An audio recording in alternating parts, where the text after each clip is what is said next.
Good morning to my fellow friends. So now I'm going to be presenting about my individual assignments for business ethics. Okay, so now I'll be talking about the storyline.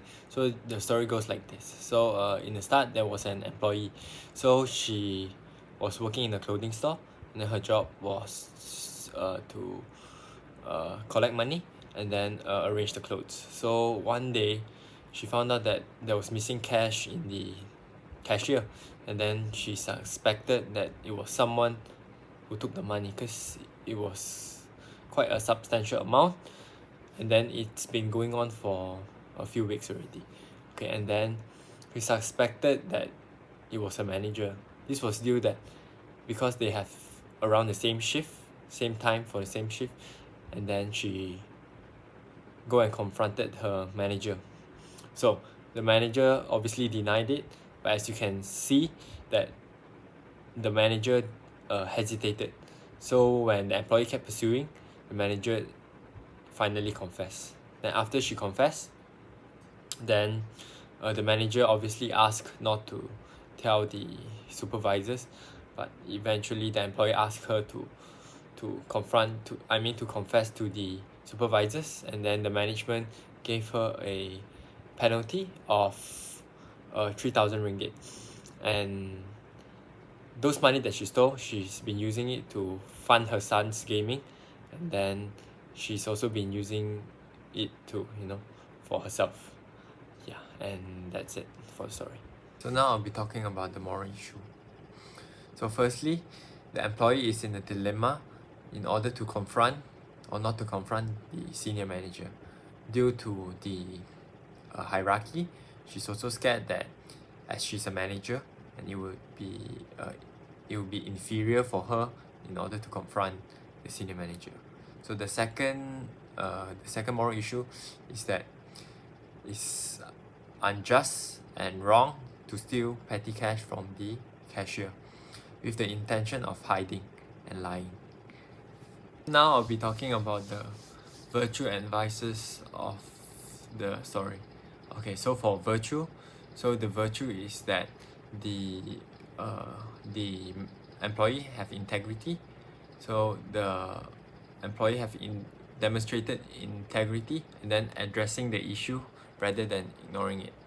So the second virtue is that the employee is courageous enough in order to confront their senior employee, which is higher rank than them.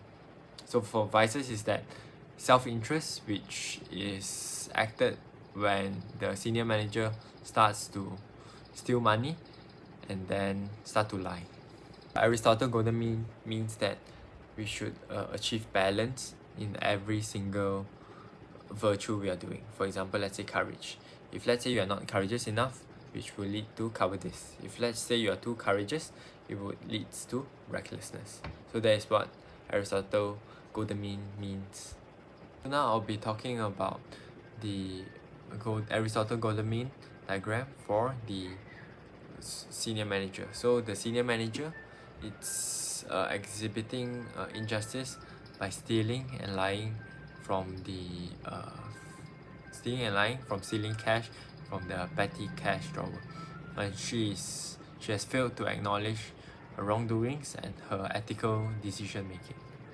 Now I'll be talking about the Aristotle golden mean for the employee. So the employee is exhibiting justice by confronting and having the courage to confront the senior manager of stealing petty cash from the cash drawer. So she is now demonstrating courage and ethical decision making when confronting her senior manager from stealing money from the cash drawer. Now I'll be talking about the action steps that we can take to mitigate the injustice. So firstly, we can do self-reflection. So we can assess our own personal values, and to ensure that our values are righteous and aligned with a ethical decision making.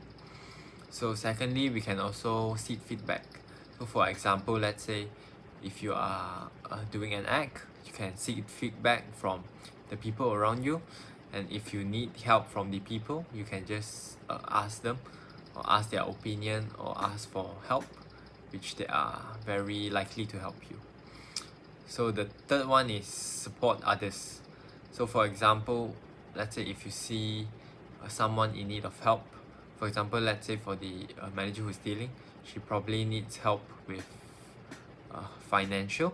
So maybe if you can help, then you can try and help her, which in turns you might be blessed with other kind of things.